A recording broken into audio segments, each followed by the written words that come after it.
नमस्कार। आप तो मुझे पहचानते ही हैं, आए दिन मैं आपसे मिलने आ जाती हूँ। आज ऑटिज़्म दिवस है। आपको पता है ऑटिज़्म क्या होता है? दुनिया भर के लोग आजकल ये पेरेंट्स जो हैं इस वर्ड्स को बहुत ज़्यादा सुन रहे हैं, ऑटिज़्म। जब डॉक्टर्स बच्चों को डायग्नोज करते हैं और वो ये वर्ड देते हैं तो पेरेंट्स भी कंफ्यूज हो जाते हैं कि ये क्या चीज़ है।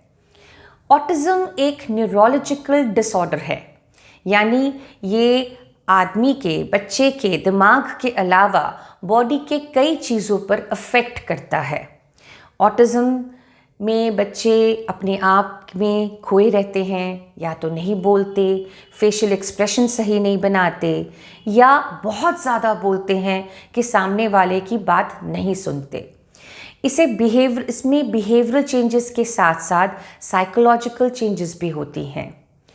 ऑटिज़्म के बहुत सारे सिम्टम्स हैं। सबसे पहले कम्युनिकेशन प्रॉब्लम। ये बच्चे कम्युनिकेट नहीं कर पाते, इन्हें नहीं समझ आता कि इन्हें क्या बोलना है। कई बार आपने ये नोटिस किया होगा कि ये बोल भी नहीं पाते, जेस्चर्स नहीं बना पाते, फेस के एक्सप्रेशंस नहीं देते, कई तो अपने आप को हर्ट करते हैं। इनमें मूड स्विंग्स बहुत होती है। ये कम्युनिकेशन प्रॉब्लम है। नंबर 2, रेपिटेटिव प्रॉब्लम्स, यानी वो हर चीज़ रिपीट करते रहते हैं। स्पिनिंग करना ऑब्जेक्ट को, पानी को बार बार नल को छोड़ना, स्निफ करना ऑब्जेक्ट्स को। और अगर इनकी रूटीन में, डेली रूटीन में कोई चेंजेस लाए जाएं तो ये बहुत डिस्टर्ब हो जाते हैं। ये पसंद नहीं करते कि इनकी रूटीन में कोई चेंजेस आए। ये अकेले रहते हैं, अपने आप से खेलते रहते हैं, कुछ नहीं बोलते, कुछ एक्सप्रेस नहीं कर पाते और सामने वाले के एक्सप्रेशंस नहीं पढ़ पाते। नंबर 3 सिम्टम्स जो इन बच्चों में पाया गया है वो है कि ये सोशली इंटरैक्ट नहीं कर पाते, यानी समाज में रहकर समाज के लोगों के साथ मिलजुल नहीं सकते। ये एकदम अकेले रह जाते हैं। इनका बिहेवियर एकदम एबनॉर्मल जैसा होता है। लोग इंटरैक्ट नहीं कर पाते, इन्हें समझ नहीं पाते और ना ही ये किसी के एक्सप्रेशंस पढ़ पाते हैं। इसको हम कहते हैं सोशल कम्युनिकेशन प्रॉब्लम। ये सिम्टम्स हम ऑटिस्टिक बच्चों में देखते हैं। कॉजेज़ ऑफ ऑटिज़्म आज भी क्लियर नहीं हैं। डॉक्टर्स एंड साइंटिस्ट इसे एक्सप्लोर करने की कोशिश की जा रही है। Genetic study plays a big role in this. ज़्यादातर genes plays a major role. ये देखा गया है कि जो आइडेंटिकल ट्विंस हैं उनमें 63 to 98% चांसेस है कि वो ऑटिस्टिक हों।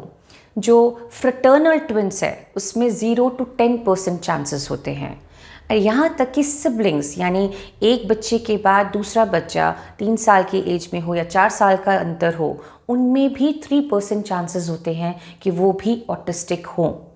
ऑटिज़्म फ्रगाइल 10 सिंड्रोम की वजह से होता है, ये पाया गया है। इसके अलावा brain abnormalities like rubella syndrome, उसकी वजह से भी ये पाया जाता है कि बच्चे में ऑटिज़्म पाया गया। इसके अलावा late marriages, late deliveries, miscarriages, abnormal labour problems और डिफ़िकल्ट डिलीवरीज में भी कॉजेज़ होंगे जिसके कारण ऑटिज़्म बच्चों में हो जाता है ना। ऑटिज़्म में हम ये भी देखते हैं कि अगर उनके एक हार्मोन होता है जिसे हम सेरोटोनिन कहते हैं, अगर वो टैबलेट्स, वो प्रिस्क्राइब्ड मेडिसिन दी जाए जिससे सेरोटोनिन प्रोडक्शन हो तो ऑटिज़्म काफ़ी हद तक मैनेजेबल हो जाता है या थोड़ा बहुत इम्प्रूव्ड हो जाता है।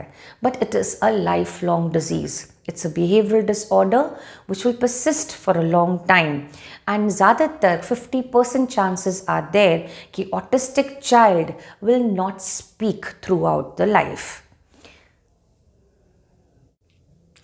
ऑटिज़्म को डायग्नोज करने के लिए फिजिशियन को बहुत सारे स्टेप्स लेने पड़ते हैं। यूजुअली पेरेंट्स होते हैं जो सबसे पहले पहचानते हैं, आइडेंटिफाई करते हैं कि there are certain things which are not similar to other kids. तो वो फिजिशियन के पास लेकर जाते हैं जिसमें language skill, mental retardation test and brain imaging techniques like MRI, ये सब किया जाता है जिससे ये प्रॉब्लम आइडेंटिफाई किया जाता है। इसके अलावा इन बच्चों में सिजर्स की प्रॉब्लम बहुत होती है, यानी epilepsy which increases with the increase of age, और ये चीज़ें बहुत डिफ़िकल्ट हो जाती है पेरेंट्स को मैनेज करने के लिए। इन ब्रेन इमेजिंग टेक्निक में ये पाया गया है कि सेरेबेलम रिड्यूस साइज़ का होता है, अमाइगडाला रिड्यूस्ड वॉल्यूम में होता है, लार्जर वॉल्यूम में कुछ हिस्से होते हैं। ब्रेन का grey part of cell will be larger, compact and बहुत टाइटनड अप सिचुएशन में होता है। वेंट्रिकल्स रिड्यूस साइज़ के होते हैं। इन चीज़ों से इंडिकेट होता है कि इस बच्चे में ऑटिज़म है। अब मैं ये भी कहती हूँ कि this is quite a serious problem because it is the third most developmental problem found in the world. Along with it मैं ये भी कहना चाहूँगी the positive thing, they are very loving children. अगर आप इन्हें प्यार करेंगे तो आप इनसे बहुत प्यार पाएंगे। ये बच्चे, कुछ बच्चे इनमें गिफ्टेड होते हैं, यानी मैथ्स की फील्ड में, म्यूज़िक की फील्ड में they are quite a genius. God has made them different and we have to accept them. The parents have to accept them.